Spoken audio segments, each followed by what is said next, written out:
Recuerden que tenemos que contar estos dos temas y el tema que viene en la anterior clase es lo que le va para el examen escrito del segundo parcial. La otra semana lo que vamos a avanzar es infecciones de los senos paranasales. Para el segundo. Por eso es que les digo, tenemos que avanzar. Bien. Epístasis entonces. Vamos a empezar con las epístasis. La epístasis es cualquier tipo de sangramiento que aparece a través de la fosa nasal. ¿No ves? Hay diferentes factores que pueden desencadenar un sangramiento a través de la fosa nasal. Dentro de esto tenemos los traumatismos y la rinitis seca, conocidos como factores locales. Traumatismo pues se entiende o se sobreentiende que es cualquier golpe que el paciente pueda recibir a través de la en la fosa nasal, que va a producir el sangramiento. En cuanto a la rinitis seca anterior, esto sobre todo se da por los cambios de temperatura, sobre todo cuando hace frío, que es lo que aparece, la sensación de secadez de la mucosa nasal y a veces al soplarse la nariz, que es lo que sale, pequeñas estrías de sangre, y eso así se lo considera epístasis. En niños es más frecuente, ¿no? En pacientes pediátricos es más frecuente, pero si todo el mundo nos vamos para La Paz, en media hora todo el mundo estamos con sangramiento por el cambio de temperatura, y ya que en La Paz pues hace frío y aparece esa secreción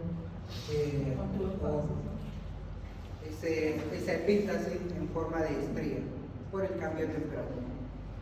El barotrauma, aquí los cambios de presión atmosférica, ya sea la altitud o la sumersión, también pueden producir sangramiento. Las infecciones, sobre todo las que están relacionadas con el catarro común o algún proceso infeccioso que involucra a un folículo piloso, también nos va a producir sangramiento. Cuerpos extraños, esto sobre todo se va a dar en pacientes pediátricos y aquellos pacientes que tienen algún trastorno psiquiátrico que se introduce en cualquier cuerpo extraño a la fosa nasal. Perforaciones del tabique nasal, esto sobre todo se da en aquellos pacientes que presentan algún tipo de drogadicción, sobre todo el consumo de cocaína puede producir perforación del tabique nasal, con ello se acompaña el sangramiento. Iatrogénica, esta sobre todo se va a dar cuando el médico no realiza un buen tratamiento, ya sea por un tratamiento quirúrgico, una citoplastia, una intervención quirúrgica, puede aparecer el sangramiento de la fosa nasal. ¿No ves? Existen los factores regionales, cualquier tumor que pueda aparecer a nivel de la fosa nasal, ya sea benignos o malignos. Los más frecuentes tenemos el angioma, el angiofibroma, el melanoma y el adenocarcinoma. Estos tumores que aparecen en la fosa nasal son bastante sensibles. A la hora nosotros de realizar el examen físico con el espéculo nasal, el solo de tocarlos sangra. Es por eso que se mencionan como factores regionales. Dentro de los factores sistémicos tenemos la hipertensión arterial, aquellos pacientes con una enfermedad de base que no tienen un control adecuado de su presión arterial, puede aparecer el sangramiento. Trastornos hereditarios que no comprometen a una alteración de la sangre, sino que más bien son sobreañadidos a la enfermedad de Osler-Wenton-Reynolds, que no tienen nada que ver con una coagulopatía, sino que en esta patología, ¿qué es lo que se presenta? Sangramiento, sin déficit del factor 8 o 13. En cuanto a las coagulopatías, entonces, aquí sí va a aparecer sangramiento por déficit de la coagulación del factor 8, 9 o 13, así como también pueden ser seguidas por anemias o secundarias al consumo de anticoagulantes, aquellos pacientes que constantemente toman la aspirina, o estados carenciales, es decir, cuando el paciente no está con una nutrición adecuada. En cuanto a la topografía de la epístasis, esta la vamos a clasificar en tres: anterior, posterior y superior, teniendo en cuenta que la anterior es la más frecuente, ya que se presenta en un 90%, debido a que esta se encuentra a nivel del plexo de Kiessenbach, cerca del vestíbulo nasal. ¿Por qué se produce aquí? Porque esta es la anastomosis de todas las arterias, que incluye tanto la arteria etmoidal, a la arteria etmoidal anterior y posterior, y a la arteria esfenopalatina. Aquí viene inicial anastomosa neta, y es por eso que decimos que es el 90% la más frecuente, posible pregunta del examen.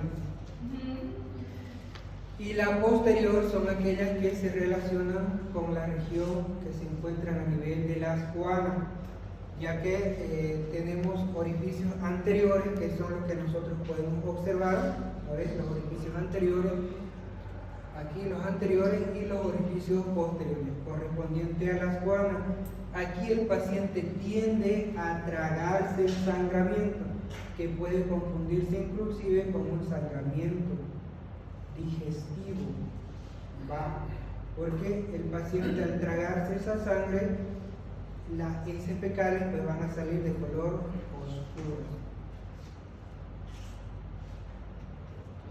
En cuanto a la epístasis superior, esta generalmente se produce por lesión de las arterias etmoidal anterior y la posterior.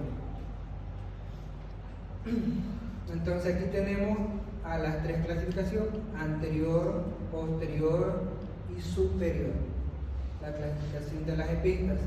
En cuanto al cuadro clínico, el principal síntoma pues es el sangramiento, y la epístasis no se lo considera una enfermedad, no se lo considera una patología.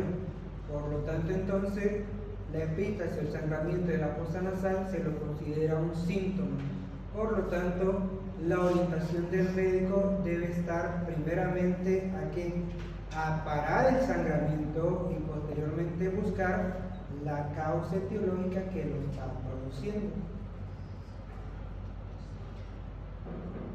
Dentro de lo que es el diagnóstico del estudio clínico, tenemos que realizar la anamnesis o la historia clínica, que involucra pues lo que ustedes ya saben: edad, sexo, género,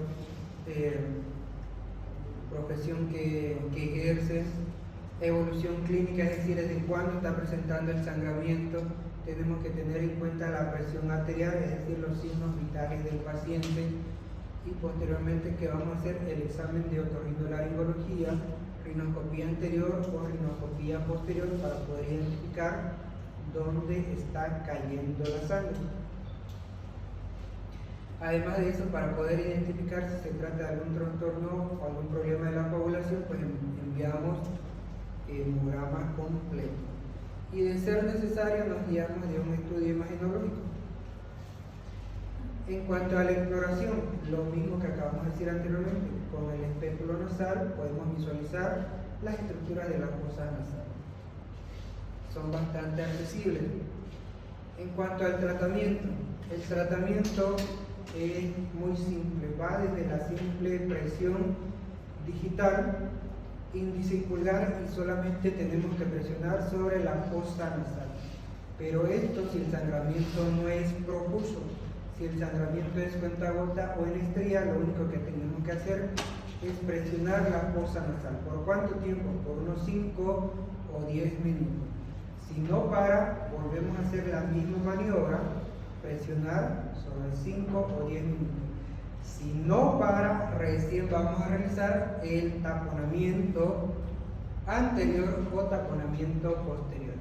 Ya si nos encontramos en un segundo o un tercer nivel, podemos hacer una cauterización de la arteria que está produciendo el sangramiento. ¿Sabes? Prohibido colocar la cabeza hacia atrás. Prohibido colocar al paciente con la cabeza hacia adelante. Entonces, ¿cómo va a estar el paciente? Sí, de esta forma, sin necesidad de inclinarlo hacia atrás.